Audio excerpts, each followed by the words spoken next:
All right, welcome to The Explainer. Today, we're going to tackle something that can feel, well, a little overwhelming.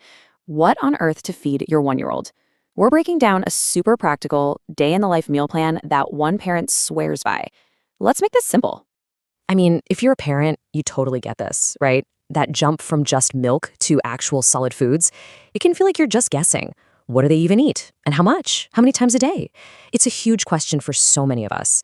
But figuring it out, total game changer. And that really gets to the heart of what we're talking about. The source for this explainer just nails it. Nutrition isn't just about making sure their little tummy is full. Nope, it's literally the fuel for everything. Their brain development, their muscle growth, hitting all those amazing milestones you're waiting for.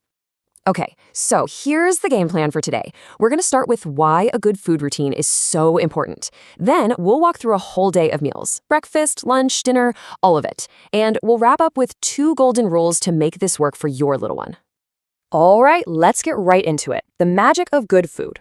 So why does having a structured diet matter so much, especially this early on? Well, it's pretty simple. You're building the foundation for their health for the rest of their life.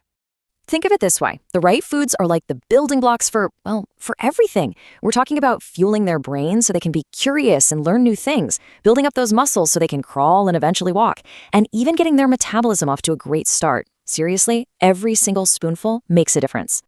Okay, moving on to section 2, starting the day right. The first couple of meals of the day are absolutely crucial. They're all about giving your little one that steady, lasting energy they need for a whole morning of playing and exploring. So here's a tip from our source that I think is just brilliant in its simplicity. Before you even think about food, start their day with a little bit of lukewarm water. It's just a really gentle way to kind of wake up their digestive system and get everything ready for breakfast. Then, about an hour later, it's breakfast time. And the key here is to make it calorie-dense. You know, since babies are so used to milk, starting with something a little sweet and rich can be a really great way to go. Think about a nice warm porridge. You could even mix in some dry fruit powder or a little bit of ghee, that's clarified butter, to really pack in the energy. And this brings us to a really important ingredient, cow's milk. Once they're over a year old, this becomes a fantastic tool in your kitchen. Why? Because its high fat and calcium content can turn just about any simple meal into a total nutritional powerhouse. It's a super easy way to boost calories and nutrients. Okay, so fast forward to around 11 a.m. and it's snack time. But wait, the goal here is totally different from breakfast. You want this to be a light snack, just enough to tide them over, but not so much that it ruins their appetite for lunch. Something like a yogurt drink, a few bites of banana, or even a little bit of scrambled egg would be perfect. All right, let's power through the afternoon. This is all about keeping those energy levels nice and steady for all that playing and growing they're doing. So lunch needs to be a heavier, more substantial meal. It's got to keep them going for a good 3 or 4 hours, right? We're talking classic comfort foods here. Things like dal, which is a yummy lentil soup served with rice, or a vegetable khichdi. And here's a pro tip.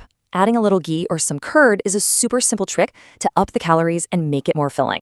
And this really shows you the whole strategy behind the day's meals. Lunch is the big anchor meal, you know, the one that provides that long-lasting fuel. The snacks, they're like little bridges. They make sure your baby never gets too hungry, so they're always happy and ready for their next proper meal. Then, after their afternoon nap, maybe around 5:30 or so, as things start to wind down, you don't need anything too heavy. A simple liquid snack is perfect here. Something like a lassi, which is that yummy yogurt drink, or even just a glass of milk is all you need to refuel them before dinner. Okay, time to talk about dinner. As we get into the evening, the goal changes a little bit. You want something that's satisfying and has good nutrients, but you definitely don't want it to be too heavy right before they go to sleep. And these ideas are just perfect for that. They're all really gentle on their little tummies, but still packed with good stuff. A soft roti, that's a type of flatbread, with some dal, or maybe a simple paratha, even a thin dalia khichdi. They all give that last little boost of energy for the day without being overly filling. So let's step back and look at the whole day. Here it is, all laid out. You can really see the rhythm, can't you? 3 main meals, 2 well-timed snacks. It's all part of a predictable routine that really helps your baby know what's coming next, which is huge for them.